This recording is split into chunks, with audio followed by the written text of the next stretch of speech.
Hello, and welcome back to Podcasting for Real Estate Pros, where agents learn to attract clients, build trust, and stand out with the power of podcasting. Let's dive in. Okay, wondering how to grow your podcast? The answer isn't fancier gear or millions of downloads. The one thing that we've been talking about all along is consistency. Boring, unsexy, game-changing consistency.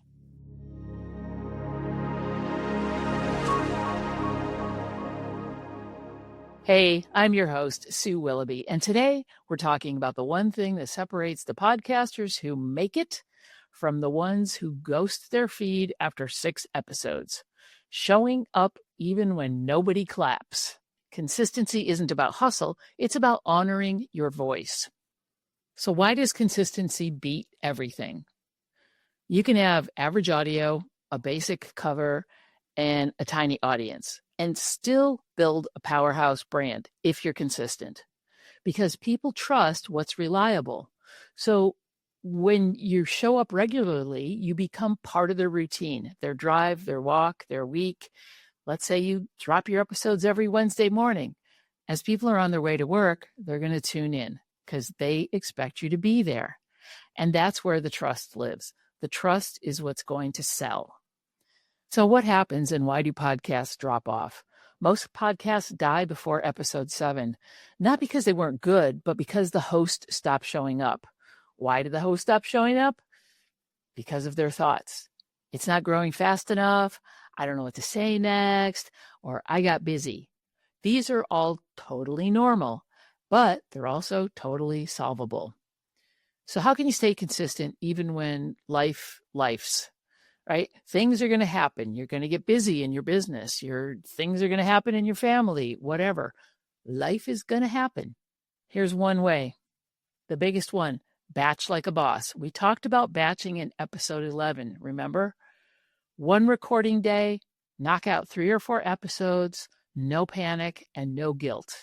Number 2, create a 3-episode buffer. So when life happens, you have episodes ready to go, and you can just keep moving on. Life is going to happen, but be prepared.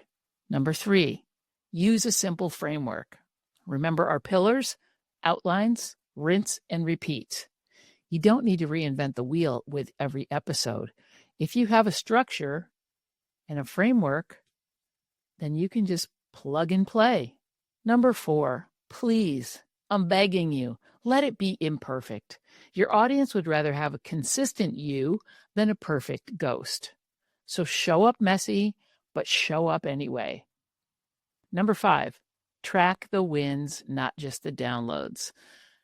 If you got a message from someone saying that your latest episode helped them in some way, then that counts as a win.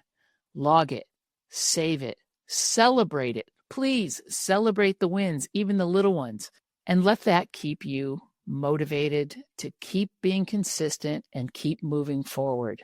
Not every day is going to be a gem. Did you ever go to the gym and just you have a workout, but it didn't feel great? That's okay. You showed up. You went to the gym. You did the workout. Not everyone is going to be perfect. Not everyone is going to be fun. But as long as you keep showing up, you're going to build consistency. So what exactly does consistency look like in real life? Weekly? Yeah, that's awesome. If you can do a weekly show, knock yourself out. Bi-weekly? That's great. Or even monthly, that's totally fine. Whatever schedule you get on, keep it. If you want to drop episodes on a Wednesday and do it weekly, then do it weekly and have them drop Wednesday morning or at some point on Wednesday, but have it be consistent.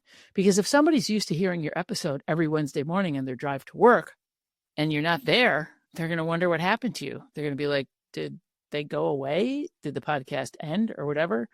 And let's say maybe you drop it at 5 p.m. Well, you missed their morning drive. So be consistent. It's not that big of a deal. You can schedule these things ahead of time. That's what the podcast hosts, that's how they're set up to handle things. You put them in, you schedule them, they're ready to go. Boom, it's a no-brainer. So weekly, bi-weekly, or monthly, whatever it is, just pick a rhythm and honor it. It's like a contract with yourself. You know you're going to show up on this day, on this time. Just do it. Your audience doesn't need frequency. What they do need is dependability. They need consistency. Okay, so just to wrap things up, we are on final approach here. This is the second to the last episode in this limited series podcast. So success doesn't go to the smartest or the slickest. It goes to the one who didn't quit. Remember the tortoise and the hare, right? The tortoise just kept going, putting one foot in front of the other. Step, step, step. And then they get to the finish line. Well, just keep going. This podcast of yours, it's a marathon. It's not a sprint.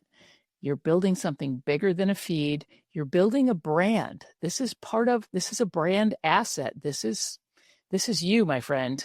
This is something that people will come to trust, but you have to show up. What's up next? It's our final episode. Yep, episode 21. You've made it through 20 episodes. You showed up. You're continuing to do the work. You've downloaded your workbook, and you are moving through the process.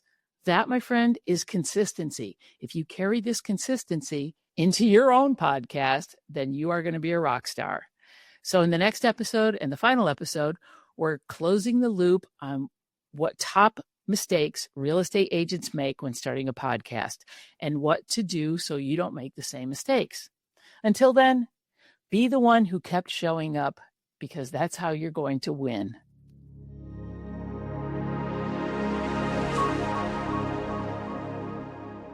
Here's the truth. The agents who take action now will own their market a year from now. If you're ready, join my course, Podcasting for Real Estate Pros. Use the code LAUNCH when you enroll and check out, and you'll unlock some bonus training as well as a discount. That's only for podcast listeners, so act now.